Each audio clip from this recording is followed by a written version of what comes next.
Good evening and Jai Hind student. Welcome again. I am Sapna Singh, your political science teacher.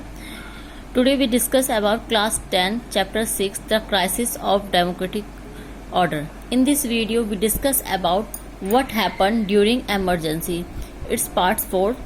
Now the government said that it wanted to use the emergency to bring law and order and restore efficiency and implement the pro poor welfare. जैसे हमने consequence of emergency में read करा था कि government का कहना था कि उसने एमरजेंसी जब लगाई तो उसका मेन रीज़न था कि इंटरनल डिस्टर्बेंस और जो लॉ एंड ऑर्डर था प्रॉपर मेंटेन नहीं हो पा रहा था। तो गवर्नमेंट का कहना था कि लॉ एंड ऑर्डर को मेंटेन करने के लिए और जो वो प्रो पुअर वेलफेयर प्रोग्राम चलाना चाहती है उनको इम्प्लीमेंट करने के लिए उसने एमरजेंसी को लागू किया। During emergency Indira Gandhi government declared 20 point programs including land reform, land distribution, review of agriculture, wages worker, participation in management, etc.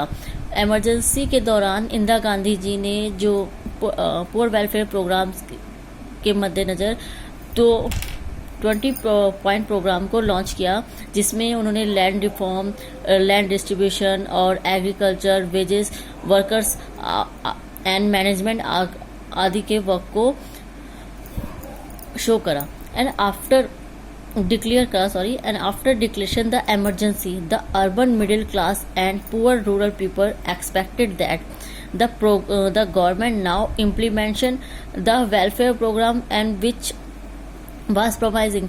जबकि हमने देखा था कि इमरजेंसी के टाइम में काफ़ी बड़े बड़े जो लीडर्स थे उनको अरेस्ट कर लिया गया था, प्रिवेंटिव डिटेंशन रूल का लॉ का यूज़ करा गया था, लेकिन तब भी जो मिडिल क्लास थे और जो पुअर पर्सन थे वो कहीं ना कहीं खुश थे। उनका ये सोचता था कि अब जो गवर्नमेंट है वो कहीं ना कहीं हम लोगों के वेलफेयर में वर्क करेगी, जो उसने पॉलिसीज और प्रोग्राम की जिसने वायदे किए हैं उनको पूरा करेगी अपने प्रोमिसेस को। And law critic of emergency point out that most of the promises by government was unfulfilled. लेकिन जो क्रिटिक्स थे उन्होंने ये साफ साफ कर दिया कि जो गवर्नमेंट है उसने कोई भी अपने इमरजेंसी जो प्रॉमिस किए थे उनको पूरा नहीं किया है। And the opposition raise that the question on the extensive use of preventive detention law और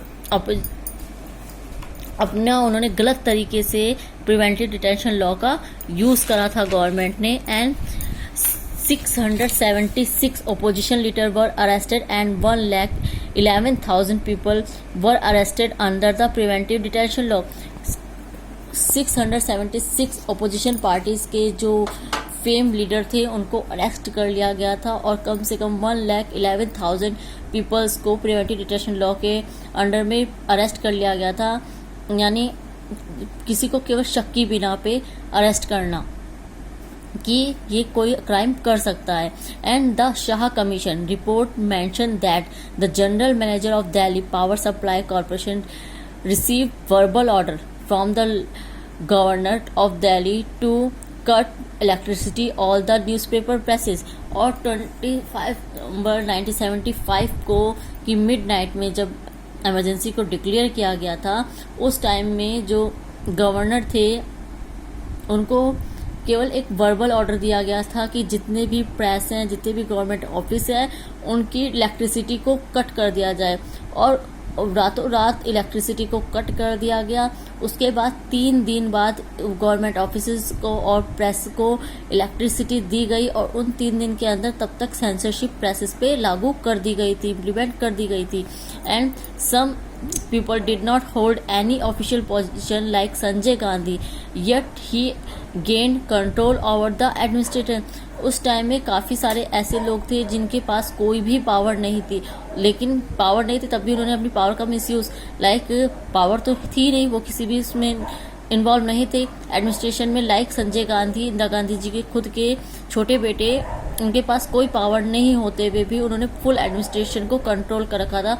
और उस टाइम में उन्होंने जो दिल्ली की झुग्गी झोपड़ियाँ थी उनको हटाने, नसबंदी जैसे जो कानून था उसको, और जिसके कारण जो पब्लिक थी वो काफ़ी नाराज़ हो गई थी।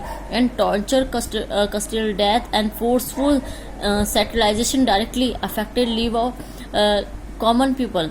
उस टाइम में torture, custodial death, forceful sterilisation, इन सब ने कहीं ना कहीं कॉमन पीपल को बहुत ज़्यादा अफेक्ट करा था। And lesson of the emergency, after emergency constitution have rectified some provision regarding declaring emergency. और इमरजेंसी के बाद हमें यही सबक मिला था, यही लेसन मिलता है कि कहीं ना कहीं इमरजेंसी लागू करने से पहले सम प्रोविजन रिगार्डिंग डिक्लेयरिंग इमरजेंसी, कुछ चीज़ें हमें देखनी पड़ेगी। Like now emergency can be proclaimed only in case of armed rebellion, and it is necessary that the advice to president to must be given in written by councils of minister।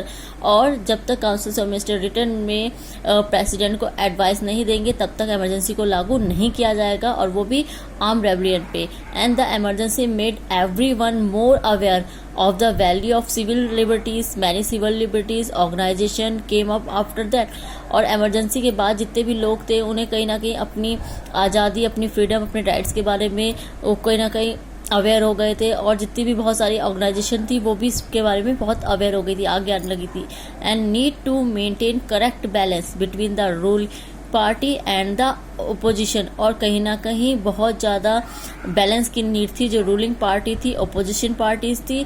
और इसके बाद जो court थी वो भी aware हो चुकी थी लोगों के अधिकारों के लिए, जो सिविल्स थे उनके अधिकारों के लिए वो भी फुल अवेयर हो चुकी थी, क्योंकि इमरजेंसी के टाइम में कहीं ना कहीं जो कोर्ट थी उस पर एक फाउंडेशन बना दी गई थी, वो लोगों के उसको उनके राइट नहीं दिला पा रही थी।